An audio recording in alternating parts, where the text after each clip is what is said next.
Hello everyone, welcome back. Today in this video tutorial I will be introducing a new humidity and temperature sensor, that's SHT31. Now to gain more knowledge about this sensor, and let's go to the website, that is controleverything.com, and here we have to search for the sensor as you can see on my screen, and here we go. And let's see what we got here. As you can see, it's a humidity and temperature sensor, and these are some of its more prominent features which you are able to see on my screen. Now you can also purchase the sensor from this website right from here. Further, in this video tutorial I will be interfacing the sensor SHT31 with a Raspberry Pi and a Java code, and let's see how to get the Java code. And the step is to click on the resource tab, and here comes the Java code sample. Now you can download this Java code sample as a zip file from this website. Also you can have the code from github.com, and the repository there is Control Everything Community. Now let's have a look over the hardware connections we need to have a setup, and let's proceed further. In the hardware section part, first of all the requirement is of our humidity and temperature sensor, that is SHT31. Now this here is our Raspberry Pi, and these are the GPR pins of the Pi. Now what we require is an I2C Shield, which you can see on my screen, and it's available on the website controleverything.com. The real thing to use this shield is to make connections easier with other I2C devices. So gently place this I2C shield over the GPR pins of the Raspberry Pi.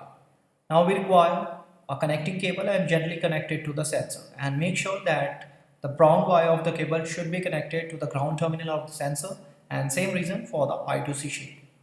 Now we need a micro USB cable to power up our Raspberry Pi and gently insert it over the power jack. The last part is to provide an internet connection, and there are two mediums. The first is by an Ethernet cable or LAN cable, which you can see on my screen, and gently insert it over the Ethernet jack.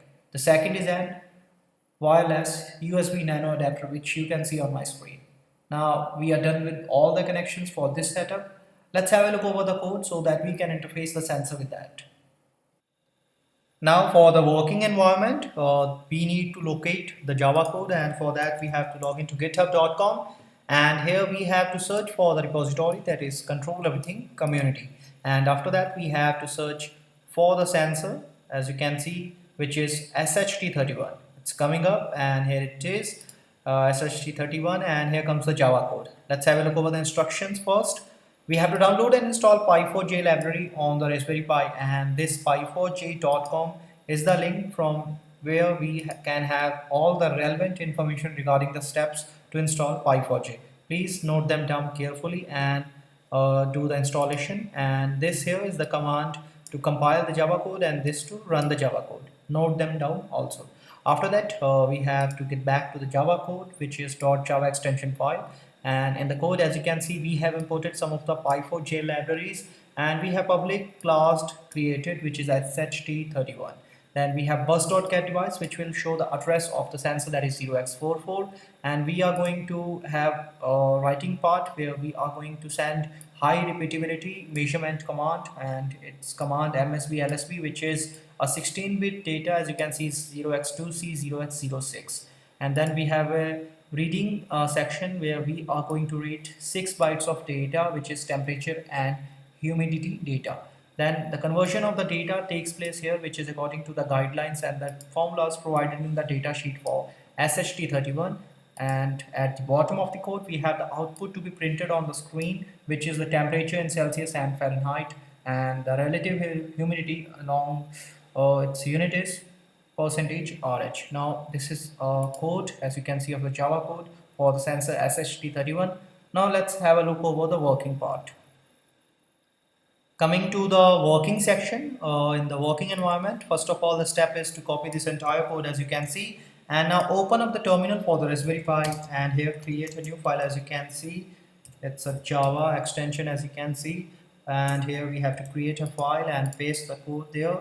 And after that we have to save it, and this is for the compilation process, as you can see, and the code is being compiled.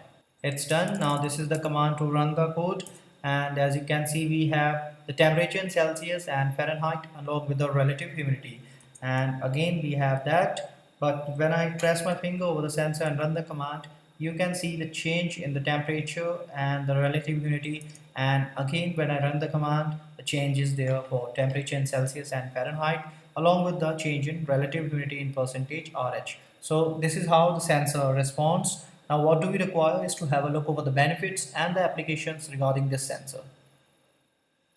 SHT31 is the next generation of temperature and humidity sensor. It builds on a new CMOS sensor chip. The sensor SHT31 has increased intelligence, reliability, and improved accuracy specifications compared to its predecessor. It has fully calibrated, linearized, and temperature compensated digital output.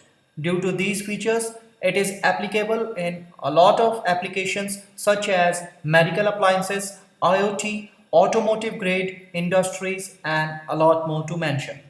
Now, this sensor can be purchased from the website that is called controleverything.com, and you can have the code from the source tab, and then you can download the code as a zip file. You can also have the code from github.com, and the repository there is Control Everything Community.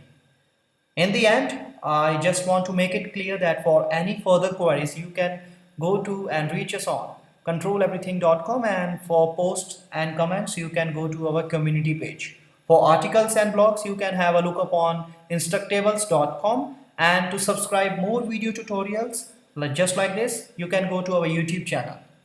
I hope you enjoyed this video and have a good one yourself. Thanks a lot for watching.